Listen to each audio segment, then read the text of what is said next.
ಧಾರವಾಡ ನಗರದಲ್ಲಿ ಶ್ರೀರಾಮ್ ಸೇನೆ ಸಂಘಟನೆ ವತಿಯಿಂದ ಸುಮಾರು 50 ಮಹಿಳೆಯರಿಗೆ ಯುವತಿಯರಿಗೆ ತ್ರಿಶೂಲ ದೀಕ್ಷಾ ಸಮಾರಂಭವನ್ನ ನಾವು ಮಾಡಿದ್ದೀವಿ.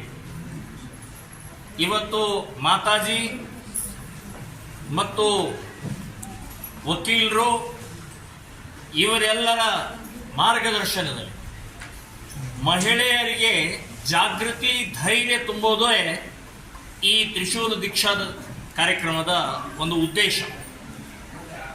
ಇತ್ತೀಚೆಗೆ ನೇಹಾ ಪ್ರಕರಣ ಆದ ನಂತರ ಶ್ರೀರಾಮ್ ಸೇನೆ ಸಂಘಟನೆ ಹಿಂದೂ ಸಮಾಜ ಗಂಭೀರವಾಗಿ ತಗೊಂಡಿದೆ. ಮುಸ್ಲಿಮರ ಆಟಾಟೋಪ, ಮುಸ್ಲಿಮರ ಕಿಡಿಗೇಡಿತನ, ಗೂಂಡಾತನ ಜಾಸ್ತಿ ಆಗ್ತಾ ಇರೋದ್ರಿಂದ ನಮ್ಮ ಹಿಂದೂ ಹುಡುಗಿಯರಲ್ಲಿ ಮಹಿಳೆಯರಲ್ಲಿ ಧೈರ್ಯ ತುಂಬೋದು ಮುಖ್ಯವಾದಂತಹ ವಿಚಾರ ಉದ್ದೇಶ ಈ ತ್ರಿಶೂಲ ದೀಕ್ಷಾ. ಇದೊಂದು ಸಾಂಕೇತಿಕವಾದಂತಹ ಕಾರ್ಯಕ್ರಮ. ಇದರಿಂದ ಧೈರ್ಯದಿಂದ ಅವರು ಶಾಲಾ ಕಾಲೇಜುಗಳಿಗೆ ಅಥವಾ ಮಾರ್ಕೆಟ್ಗೆ ಅಥವಾ ಎಲ್ಲಿ ಬೇಕಾದಲ್ಲ ಧೈರ್ಯದಿಂದ ಹೋಗಬೇಕು ಅಂತನ್ನುವಂಥದ್ದೇ ನಮ್ಮ ಉದ್ದೇಶ.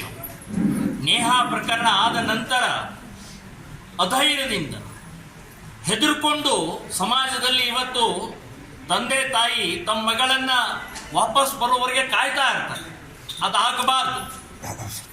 ನಾವು ನಿಮ್ಮ ಜೊತೆಗಿದ್ದೀವಿ ಅಂತ ಹೇಳಿ ಸಹಾಯವಾಣಿಯನ್ನು ಮಾಡಿದ ನಂತರ ನಾವು 2ನೇ ಕಾರ್ಯಕ್ರಮನೇ ಇವತ್ತು ಉದ್ಘಾಟನೆ ಧಾರವಾಡದಲ್ಲಾಗಿದ್ದು 50 ಮಹಿಳೆಯರಿಗೆ ಯುವತಿಯರಿಗೆ ತ್ರಿಶೂಲ ದೀಕ್ಷಾ. ಇದು ಕರ್ನಾಟಕದಲ್ಲಿ 100 ಕಡೆಗೆ 100 ಸ್ಥಾನದಲ್ಲಿ ಮಾಡೋದಂತ ನಿಶ್ಚಯ ಮಾಡಿದ್ದೀವಿ. ಇನ್ನು ಪ್ರಾರಂಭ ಈ ಮುಸ್ಲಿಂ ಲವ್ ಜಿಹಾದ್ ಅವರಿಗೆ ಎಚ್ಚರಿಕೆಯನ್ನು ಕೊಡ್ತಾ ಇದ್ದೀವಿ. ನೀವು ನಿಮ್ಮ ಹುಡುಗಿಯರ ಮದುವೆಯಾಗಿ ನಿಮ್ಮ ಹುಡುಗಿಯರ ಜೊತೆಗೆ ಏನ್ ಬೇಕಾದ್ರೂ ಮಾಡ್ಕೊಳ್ಳಿ ನೀವು, ಆದರೆ ಹಿಂದೂ ಹುಡುಗಿಯರ ಜೊತೆಗೆ ಏನಾದರೂ ಕಣ್ಣು ಹಾಕಿ ಮೋಸ ಮಾಡುವಂತ ಮತಾಂತರ ಮಾಡುವಂತ ಪ್ರಕ್ರಿಯೆ ಮಾಡಿದ್ರೆ ಈ ತ್ರಿಶೂಲ ಮುಂದಿನ ಕೆಲಸ ಮಾಡುತ್ತೆ. ಆ ಧೈರ್ಯವನ್ನ ಇವತ್ತಿನ ದಿನ ನಾವು ಕೊಟ್ಟಿದ್ದೀವಿ ಅಂತನ್ನುವಂಥದ್ದು ಈ ಸಂದರ್ಭದಲ್ಲಿ ಹೇಳ್ತಾರೆ. ಈ ರಾಜ್ಯದಲ್ಲಿ 100 ಕಡೆಗೆ 100 ಪ್ಲೇಸಸ್ ನಲ್ಲಿ ಮಾಡೋದಂತ ನಿಶ್ಚಯ ಮಾಡಿದ್ದೀವಿ. 100 ಪ್ಲೇಸಸ್ ಈಗಾಗಲೇ ನಮ್ಮ ರಾಜ್ಯ ಅಧ್ಯಕ್ಷರು ಅದರ ಪಟ್ಟಿ ಮಾಡಿದ್ದಾರೆ.